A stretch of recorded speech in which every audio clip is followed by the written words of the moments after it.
When we first got married, I thought I had found my partner for life. We weren't perfect, but who is? We complemented each other in ways that felt solid, as though we could weather any storm. 4 years into the marriage, though, the cracks began to show.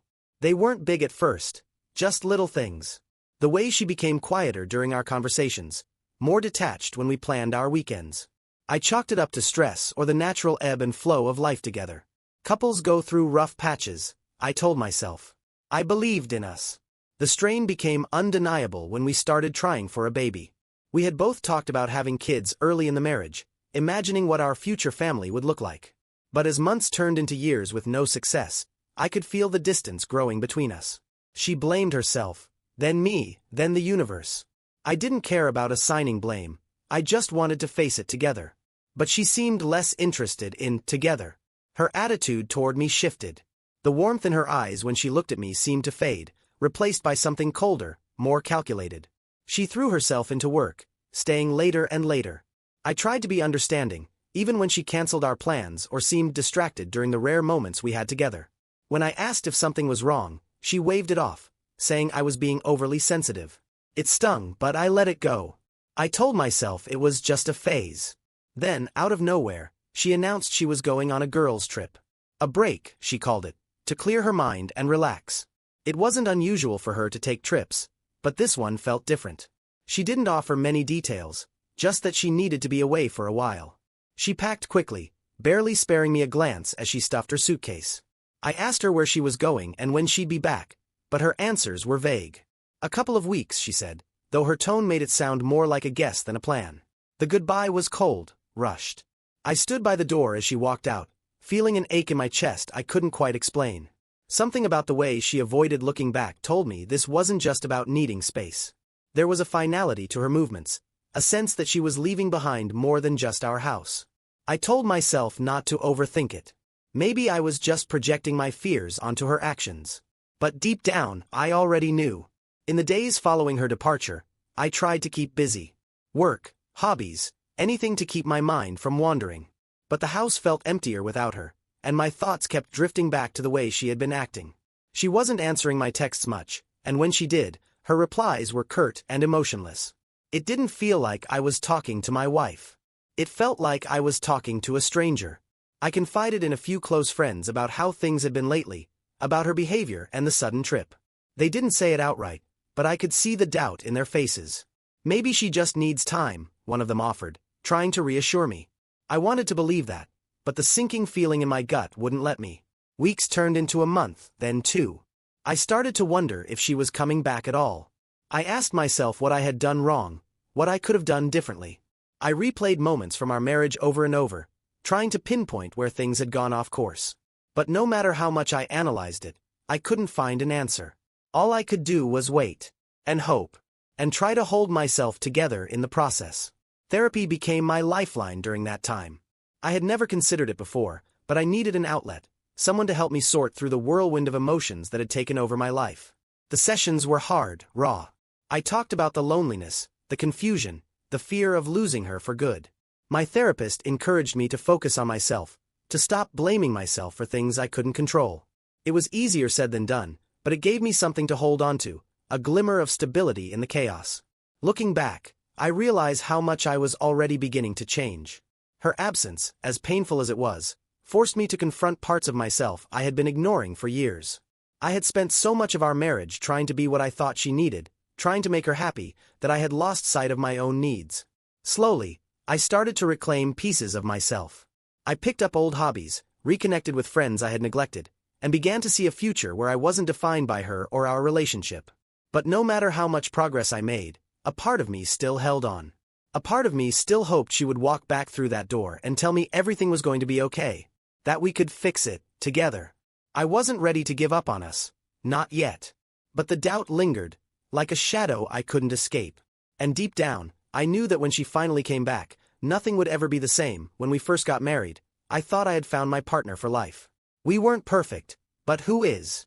We complemented each other in ways that felt solid, as though we could weather any storm. 4 years into the marriage, though, the cracks began to show. They weren't big at first, just little things. The way she became quieter during our conversations, more detached when we planned our weekends.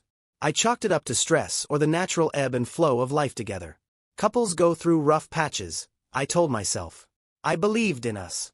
The strain became undeniable when we started trying for a baby. We had both talked about having kids early in the marriage, imagining what our future family would look like. But as months turned into years with no success, I could feel the distance growing between us. She blamed herself, then me, then the universe. I didn't care about assigning blame, I just wanted to face it together. But she seemed less interested in together. Her attitude toward me shifted. The warmth in her eyes when she looked at me seemed to fade, replaced by something colder, more calculated. She threw herself into work, staying later and later. I tried to be understanding, even when she canceled our plans or seemed distracted during the rare moments we had together. When I asked if something was wrong, she waved it off, saying I was being overly sensitive. It stung, but I let it go. I told myself it was just a phase. Then, out of nowhere, she announced she was going on a girls' trip. A break, she called it, to clear her mind and relax. It wasn't unusual for her to take trips, but this one felt different. She didn't offer many details, just that she needed to be away for a while. She packed quickly, barely sparing me a glance as she stuffed her suitcase. I asked her where she was going and when she'd be back, but her answers were vague. A couple of weeks, she said, though her tone made it sound more like a guess than a plan. The goodbye was cold, rushed. I stood by the door as she walked out, feeling an ache in my chest I couldn't quite explain. Something about the way she avoided looking back told me this wasn't just about needing space. There was a finality to her movements, a sense that she was leaving behind more than just our house. I told myself not to overthink it. Maybe I was just projecting my fears onto her actions. But deep down, I already knew. In the days following her departure, I tried to keep busy. Work, hobbies, anything to keep my mind from wandering. But the house felt emptier without her, and my thoughts kept drifting back to the way she had been acting. She wasn't answering my texts much, and when she did, her replies were curt and emotionless. It didn't feel like I was talking to my wife. It felt like I was talking to a stranger. I confided in a few close friends about how things had been lately, about her behavior and the sudden trip.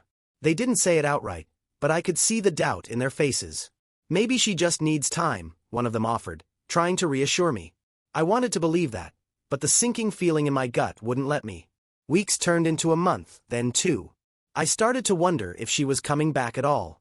I asked myself what I had done wrong, what I could have done differently. I replayed moments from our marriage over and over, trying to pinpoint where things had gone off course. But no matter how much I analyzed it, I couldn't find an answer. All I could do was wait, and hope, and try to hold myself together in the process. Therapy became my lifeline during that time. I had never considered it before, but I needed an outlet, someone to help me sort through the whirlwind of emotions that had taken over my life. The sessions were hard, raw. I talked about the loneliness, the confusion, the fear of losing her for good.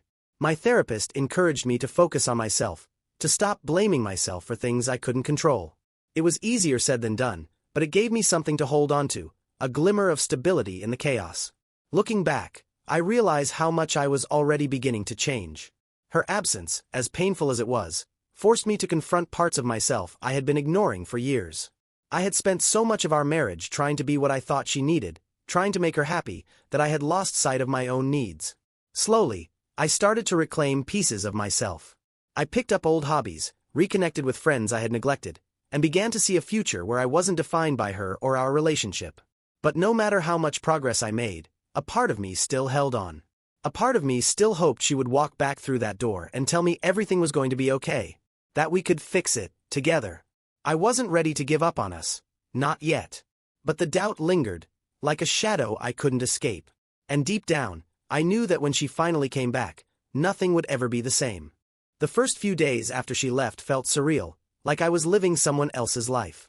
I found myself reaching for my phone constantly, wanting to text her about the little things we used to share, what I had for lunch, how work went, a funny story I overheard.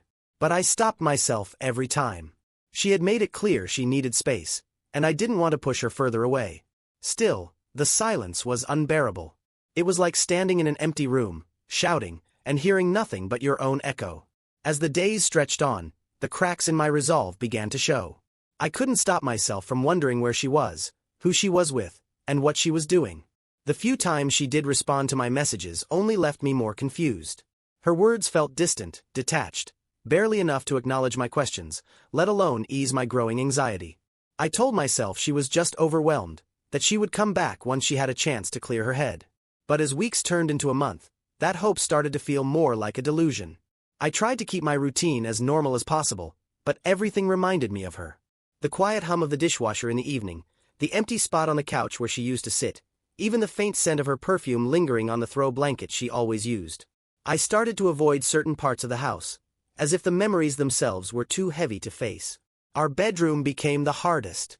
Her side of the bed, untouched, felt like a monument to the life we had built together, a life that was now slipping through my fingers. Friends began to notice something was off.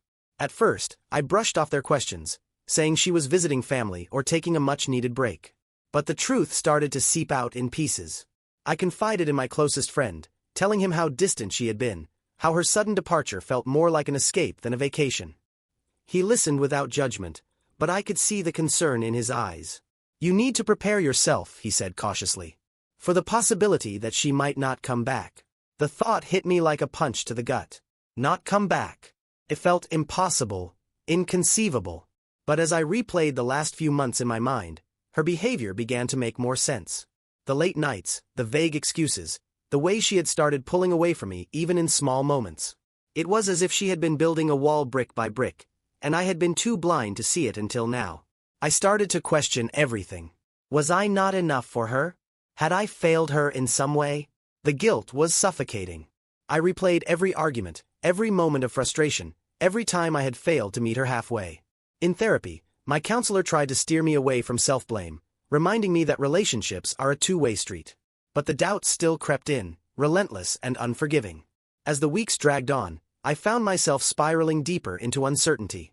My mind filled in the blanks of her absence with the worst possibilities. Was she with someone else? Had she decided our marriage wasn't worth saving? I tried not to let my imagination run wild, but the lack of answers made it impossible to keep the darkness at bay. One night, I went through our old photos, vacations, holidays, quiet evenings at home. I stared at her smile, trying to reconcile the woman in those pictures with the one who had left without a second glance. I couldn't. It felt like I had lost her long before she actually walked out the door. I began to accept that she might not come back. It wasn't an easy realization, and it came with its own kind of heartbreak. But it also brought a strange sense of clarity.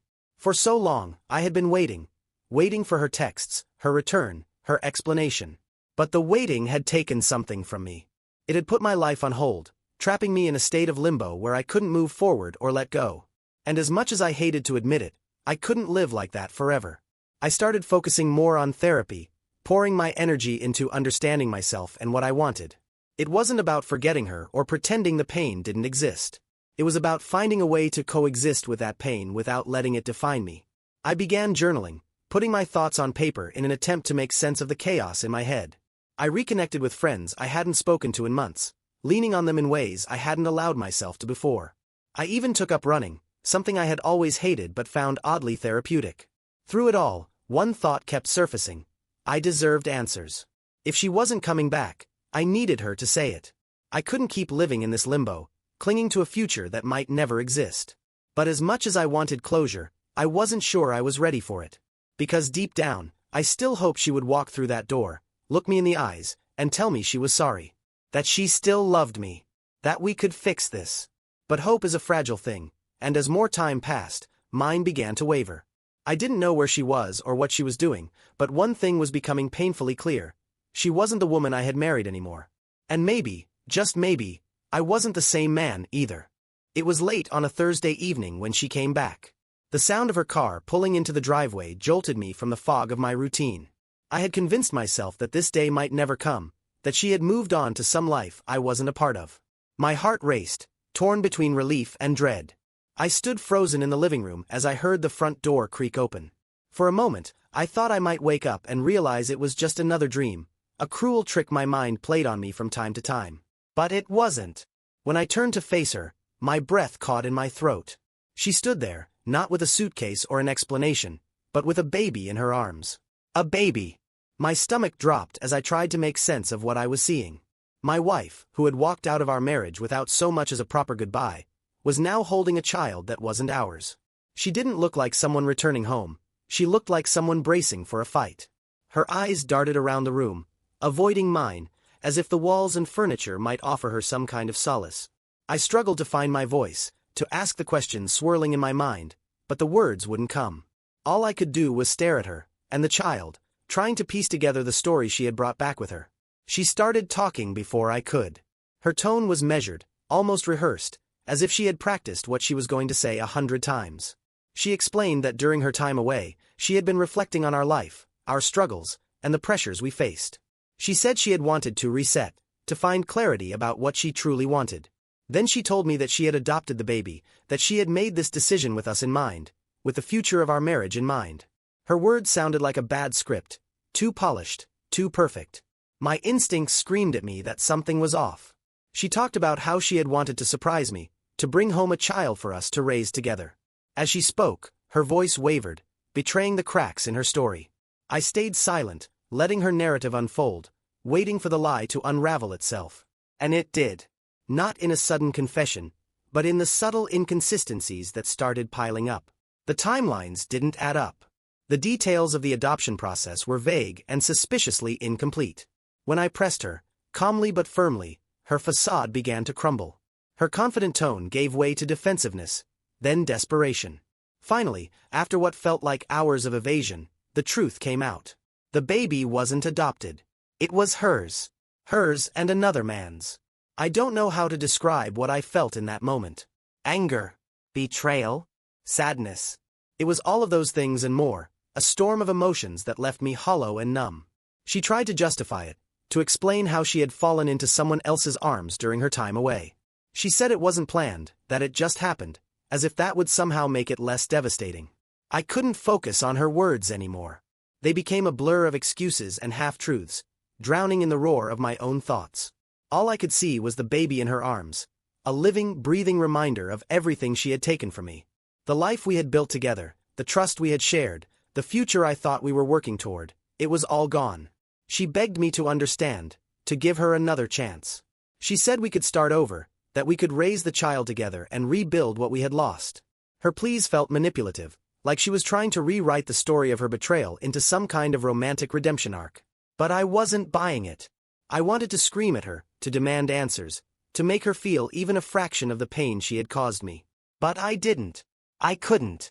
Instead, I stood there in silence, staring at the woman I thought I knew, now a stranger holding a child that symbolized everything I had lost. When she finally stopped talking, the silence was deafening. I could see the panic in her eyes, the realization that her words weren't enough to undo the damage she had done. She tried to reach out to me, but I stepped back, putting distance between us. I needed space. I needed air. I needed to figure out how to process what had just happened. That night, I didn't sleep. How could I? The reality of her betrayal played on a loop in my mind, each detail cutting deeper than the last. The love I had held onto so tightly, the hope that had kept me going during her absence, it all felt like a cruel joke now. I had been clinging to an illusion, and now that illusion had shattered, leaving me with nothing but the cold, hard truth. By the time the sun rose, I had made one thing clear to myself. Whatever happened next, it wouldn't be on her terms. For the first time in months, I felt a sliver of control return to my life. It wasn't much, but it was enough to remind me that I still had a choice. And I was determined to make the right one, no matter how hard it might be. In the days following her return, I felt like I was living in a waking nightmare. Every time I closed my eyes, I saw her standing there with that baby, the weight of her betrayal pressing down on me like a suffocating blanket. My mind swung violently between disbelief and anger, sorrow and numbness. How had it come to this? How had the woman I once loved more than anything become a stranger capable of such deceit? She stayed in the house, though I wasn't sure if it was out of guilt or the belief that she could fix things between us. Either way, her presence was unbearable. Every glance, every movement, every word she spoke was a reminder of what she had done. She tried to talk to me, tried to explain herself, but I couldn't stomach it. The sound of her voice grated against my nerves, and I avoided her at all costs. We became ghosts passing through the same space, living parallel lives but connected only by a shared history that now felt like a lie. The baby cried often, and every wail felt like a knife twisting in my chest. I couldn't even look at the child without feeling a surge of bitterness. It wasn't the baby's fault. I knew that. The child hadn't asked to be born into this mess. But logic had no place in the whirlwind of emotions I was drowning in. All I could see was the evidence of her betrayal, a living testament to the life she had built outside of our marriage while I had been left to pick up the pieces. Her lies unraveled further as the days went on. At first, she claimed the affair was a one-time mistake, something she regretted deeply. But the timelines didn't add up, and her explanations were riddled with contradictions. Piece by piece, the truth emerged. The affair had been ongoing, spanning nearly a year. She hadn't left for clarity or reflection, she had left to be with him. Her so-called girls' trip had been nothing more than a cover story, a convenient excuse to escape and pursue a life I hadn't even realized she wanted. I tried to understand it. I replayed every moment of our marriage in my head, searching for signs I might have missed. Was there something I could have done differently? Had I failed her in some fundamental way? But no matter how much I analyzed it, I kept coming back to the same conclusion. Her choices were her own. I hadn't pushed her into his arms. I hadn't forced her to lie, to leave, to build a life behind my back. That was all on her. And yet, the guilt lingered. Friends and family reached out when they heard she was back, asking how I was holding up. Their concern was genuine, but I hated the pity in their voices. The whispers behind my back were even worse. People speculated about what had gone wrong, about why she had strayed, and I could feel their judgment even if they didn't say it outright. It was as if her actions reflected some failure on my part, as if I hadn't been enough to keep her faithful. The pressure to forgive her began almost immediately. Her family called me, pleading for me to give her another chance. They spoke of love, of mistakes, of redemption. She's sorry, they said. She made a mistake, but she still loves you. You can work through this together. Her mother even came by one afternoon, tears streaming down her face as she begged me to consider raising the child as my own. You're a good man, she said, her voice trembling. Don't let this one mistake destroy everything you've built. But it wasn't just one mistake. It was a series of choices, each one more deliberate than the last, that had led us here. And as much as I wanted to believe in redemption, I couldn't ignore the pain she had caused me. Love wasn't enough to erase the lies, the betrayal, the months of anguish I had endured while she was off living a double life. Her manipulation grew more desperate with each passing day. She tried to frame her actions as a cry for help, a result of feeling neglected in our marriage. She claimed she had felt trapped, unable to express her needs, and that he had simply been there for her when I wasn't. It was a masterful attempt to shift the blame, to make me question whether I was partially at fault.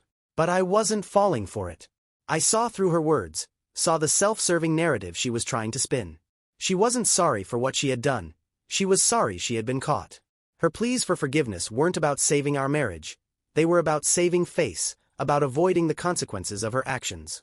And as much as it hurt, I knew I couldn't give her what she wanted. Therapy became my lifeline once again. My sessions shifted from trying to make sense of her absence to processing the aftermath of her return. I talked about the anger, the sadness, the overwhelming sense of loss. My therapist helped me see that my feelings were valid, that it was okay to grieve the life I thought I had and to protect myself from further harm. Slowly, I began to find strength in my pain. It wasn't the kind of strength that made the hurt go away. It was the kind that helped me endure it, that reminded me I was still standing despite everything. I didn't know what the future held, but I knew one thing for certain. I deserved better than this. Better than her lies. Better than the life she was trying to force on me. And no matter how hard it was, I was determined to reclaim my dignity, my independence, and my peace of mind. It didn't take long for her desperation to show itself in full force. Every interaction with her felt like a calculated attempt to bend the situation in her favor. At first, it was subtle. Small gestures designed to pull at my heartstrings. She'd cook meals I used to love, casually leave out old photos of us during happier times, or softly remind me of the dreams we once had. But those gestures only served to deepen the sting of her betrayal. The life she was trying to evoke felt like a distant memory, one I could no longer connect with after everything she had done. When subtlety didn't work, her tactics became more direct. She began spinning narratives that painted herself as the victim. According to her, our inability to have children had left her feeling unfulfilled and vulnerable, and that vulnerability had led her to make a mistake. She tried to reframe the affair as something that happened to her rather than a deliberate series of choices she had made. She claimed she never stopped loving me, that she had been confused and lost, and that the other man had taken advantage of her state of mind. It was hard to stomach. Listening to her, you'd think she had been some passive participant in her own actions, swept up in circumstances beyond her control. But I knew better. She had made her decisions knowingly, with no regard for how they would affect me. Her excuses felt hollow, designed to shift the blame away from herself and onto anything else. Our marriage, our struggles, even me. It was infuriating to watch her rewrite the story in real time, erasing her responsibility as if that would somehow erase the pain she had caused. Her manipulation didn't stop there. She started leaning heavily on our shared history, reminding me of all the moments we had built together over the years. "We've been through so much," she would say, as if that history alone could erase the months of deceit. She brought up the times we had overcome challenges together, the promises we had made to each other, the life we had once envisioned. It felt like she was trying to use my own memories against me, weaponizing the love I had once felt to convince me to forgive her. And then there was the baby. She used the child as both a shield and a tool, shifting the narrative to focus on what the baby needed rather than what I was going through. She spoke of the baby's innocence, how it wasn't the child's fault, and how he deserved a stable, loving home. She suggested that we could raise him together, as if I could simply step into the role of a father for a child born out of betrayal. Her audacity left me speechless. She wasn't just asking for forgiveness. She was asking me to take responsibility for her choices, to build a life around the fallout of her actions. The pressure didn't just come from her. Her family started calling regularly, urging me to see the bigger picture. They pleaded with me to consider the child, to think about the marriage, to give her a second chance. They acted as though her actions were a minor mistake, something that could be swept under the rug if I was willing to be the bigger person. It was as if they expected me to shoulder the burden of her betrayal for the sake of keeping up appearances. The weight of their expectations was suffocating. Even my own friends began to waver. Some of them urged me to forgive her, citing the years we had spent together and the challenges we had already overcome. Others warned me against making any rash decisions, suggesting that reconciliation was worth considering for the sake of closure. But the truth was, I didn't feel like I owed her anything. Not forgiveness, not understanding, and certainly not a second chance. Still, there were moments when doubt crept in. Her words, her pleas, her tears, they were relentless, and there were times when I wondered if I was being too harsh. She spoke so convincingly about wanting to rebuild our life together, about how much she regretted what she had done. She painted a picture of redemption, of a future where we could move past this and find happiness again. But no matter how hard she tried, I couldn't shake the feeling that her motives were more about self-preservation than genuine remorse. Therapy helped me see through the fog. My counselor reminded me that forgiveness isn't something you owe to someone. It's something you give when you're ready, if and when it feels right. And trust. Trust is earned, not begged for. The more I thought about it, the more I realized that what she was asking of me wasn't just forgiveness. It was complete and unconditional acceptance of everything she had done, without any real accountability on her part. And I couldn't give her that. Her manipulation escalated as she realized I wasn't budging. She started accusing me of being cold, of giving up on us too easily. She claimed I was throwing away years of marriage over a single mistake, conveniently ignoring the fact that her so-called mistake had lasted nearly a year and resulted in a child. She framed my refusal to forgive her as a personal failing, as though I was the one breaking our vows by refusing to repair what she had so thoroughly destroyed. But the more she pushed, the firmer I became in my resolve. I could feel myself growing stronger, more certain with each passing day. Her words no longer held the power they once did. I saw them for what they were, desperate attempts to cling to the life she had taken for granted. And as much as it hurt to let go of the love I had once felt for her, I knew I couldn't let that love blind me to the truth. I had spent months drowning in the pain of her betrayal, but now I was starting to see the surface. I wasn't there yet, but I was close. And as much as she tried to pull me back down, I refused to sink. The house no longer felt like a home. Every corner of it was soaked with memories that now felt tainted, echoes of a life that I was trying to leave behind. Her presence only made it worse, this constant, oppressive reminder of what I had lost and how much I had endured. I knew I couldn't stay in this limbo, tethered to a situation that drained me of my peace and self-respect. I had to make a choice, not about her, but about myself. At first, moving forward felt impossible. The betrayal lingered like a shadow, creeping into every quiet moment. Mornings were the worst.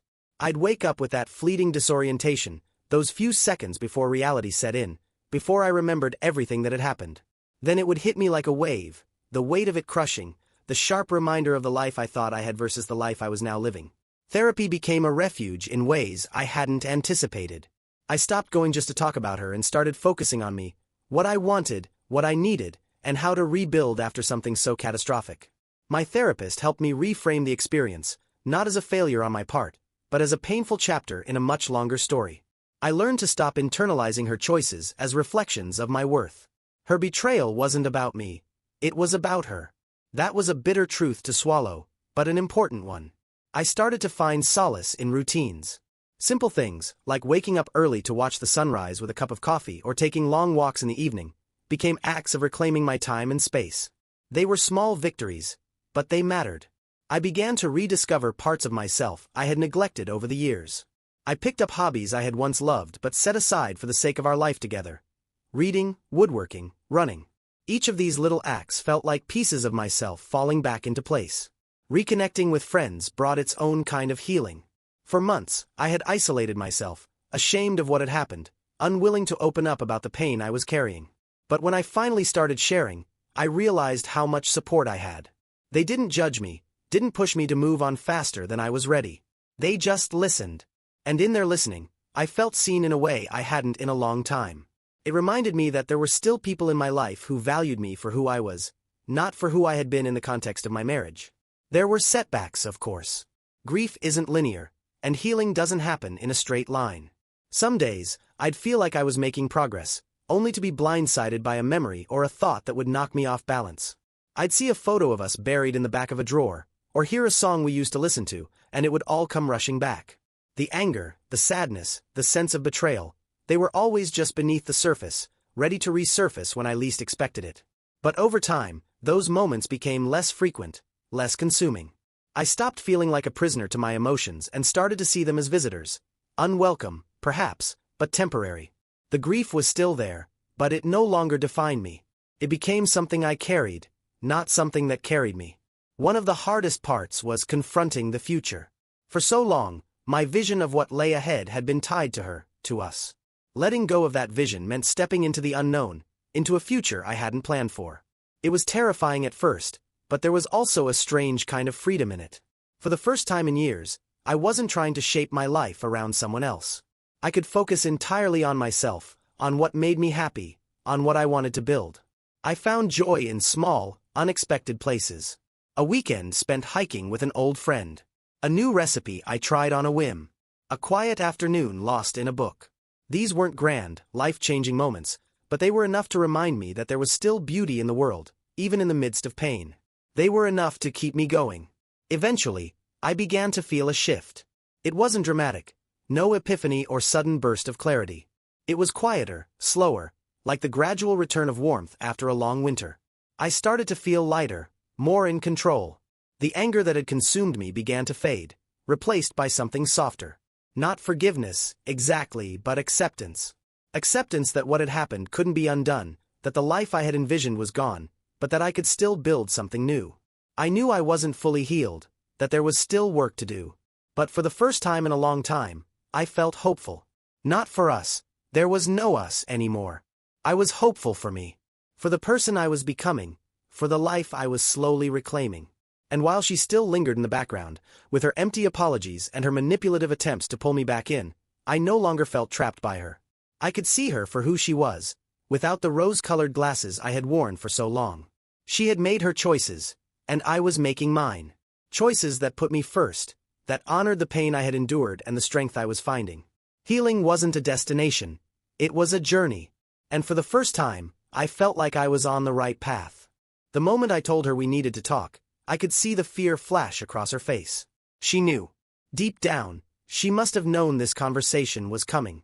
For weeks, she had been walking on eggshells around me, alternating between desperate attempts to rekindle some semblance of intimacy and sharp, defensive outbursts when her efforts didn't work. But there was no avoiding it anymore. The weight of everything had become too heavy, and I needed to face her, not for her sake, but for mine. I chose my words carefully, not because I wanted to spare her feelings, but because I wanted to make myself perfectly clear. This wasn't about anger anymore, though I'd be lying if I said there wasn't still some simmering beneath the surface. It wasn't about revenge, or punishment, or even closure. It was about drawing a line in the sand, about reclaiming the power I had slowly started to rebuild. She tried to steer the conversation, as she always did. She talked about the years we had spent together, about the love she still claimed to feel for me, about the life we could supposedly rebuild if only I would forgive her. Her words were frantic, almost rehearsed, as if she had prepared for this moment and thought she could talk her way out of it. But I didn't let her. For the first time in months, I felt like I had the upper hand. I didn't raise my voice. I didn't lose my composure. I simply laid it out for her, piece by piece, every lie, every betrayal, every manipulation. I told her how her actions had broken me, how they had left scars I wasn't sure would ever fully heal. I told her how I had spent months drowning in the aftermath of her choices, trying to make sense of something that was never going to make sense. And then I told her the one thing she didn't want to hear. I was done. The look on her face was a mix of shock and desperation. She had clearly convinced herself that I would eventually come around, that time and persistence would wear me down. But the firmness in my voice left no room for doubt. She tried to argue, to plead, to twist the situation into something salvageable, but I didn't let her. Every excuse she made, I countered with the truth. Every tear she shed, I met with quiet resolve. I wasn't cruel, but I was unyielding. I owed her nothing more than honesty, and that was exactly what I gave her. At one point, she tried to shift the blame back onto me, as if my refusal to forgive her was somehow an indictment of my character. "You're giving up on us," she said, her voice trembling with indignation. I let the words hang in the air for a moment before responding, calmly but firmly. "No," I told her. "You gave up on us the moment you decided to betray me. This is me choosing to value myself." Her desperation turned to anger then, sharp and defensive. She accused me of being cold, unforgiving, selfish. But her words didn't cut like they used to. I could see through them now, see the fear and insecurity driving them. She was lashing out not because she believed what she was saying, but because she couldn't face the reality of losing control over the situation. Over me. When it was clear she wasn't going to change my mind, her tone softened again, shifting back to pleas and apologies. She promised she would do whatever it took to make things right, to earn my trust back. But her promises felt empty, like echoes in a hollow room. I had heard them all before, and they no longer held any power over me. I told her as much, not to hurt her, but to set myself free. The finality of it seemed to sink in then. She looked at me with a mixture of disbelief and sorrow, as if she couldn't comprehend that this was really happening. But it was. And for the first time in a long time, I felt a sense of peace. Not joy, not relief, but peace. I had spent so long carrying the weight of her betrayal, of our broken marriage, of the life I thought we were building together. Letting it go felt like standing at the edge of a cliff and finally stepping back instead of forward. When she finally left the room, her footsteps heavy with defeat, I sat in silence for a long time. The house felt quieter than it ever had before, almost eerily so. But it wasn't the kind of quiet that suffocated. It was the kind of quiet that allowed me to breathe. That night, I slept in the guest room, the same place I had retreated to after her return. But this time, it didn't feel like an escape. It felt like a choice. A beginning. As I lay there in the dark, I thought about everything I had been through, about the pain and the anger and the grief. And for the first time, I felt something I hadn't allowed myself to feel in months. Hope. It wasn't a dramatic shift. The hurt was still there, and I knew it would be for a long time. But it no longer felt like it was consuming me. It felt like something I could carry, something I could move forward with instead of being weighed down by. I didn't know what the future held, but I knew one thing for certain. It was mine to build, and I wouldn't let her, or anyone else, take that away from me again. The days after our final confrontation felt strangely calm. There was no explosion, no dramatic fallout, just a steady unraveling of the life we had shared.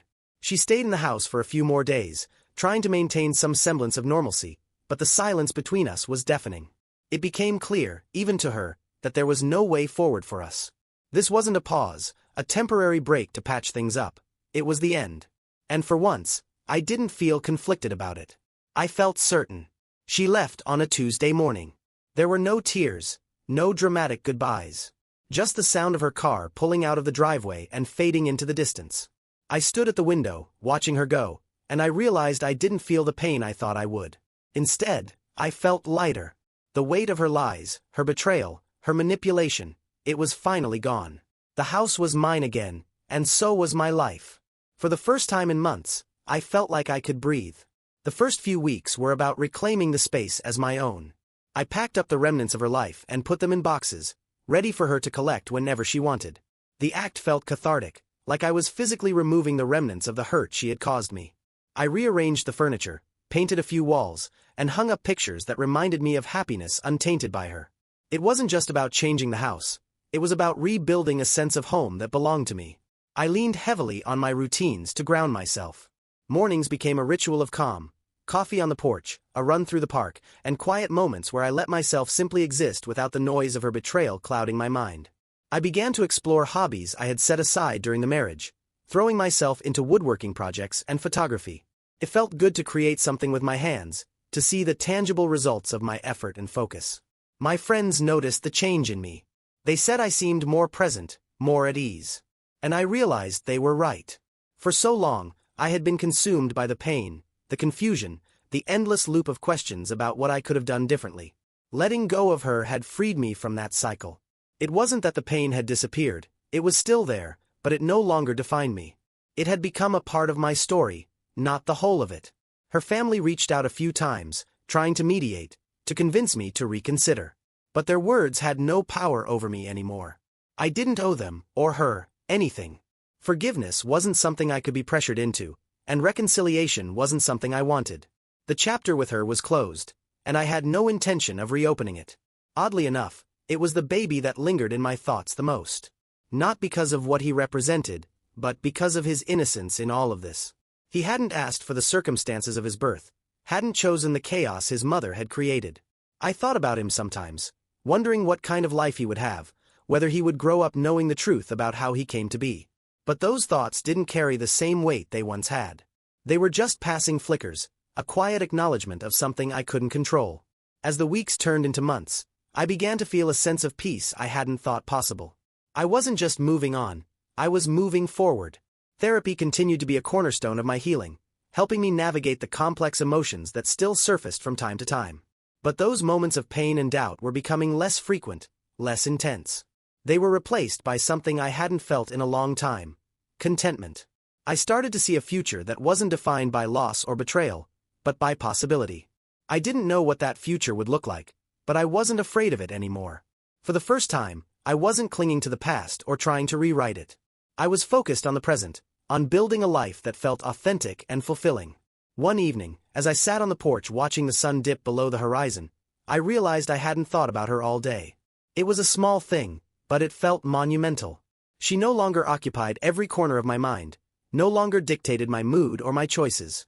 I had taken back my life, piece by piece, and the result was something I could be proud of.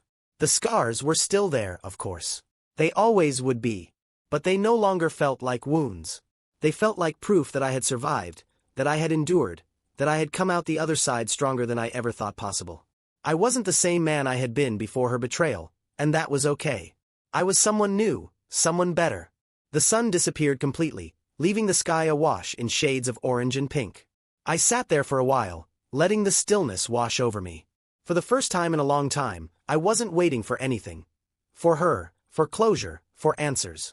I was just there, in the moment, content with who I was and where I was going.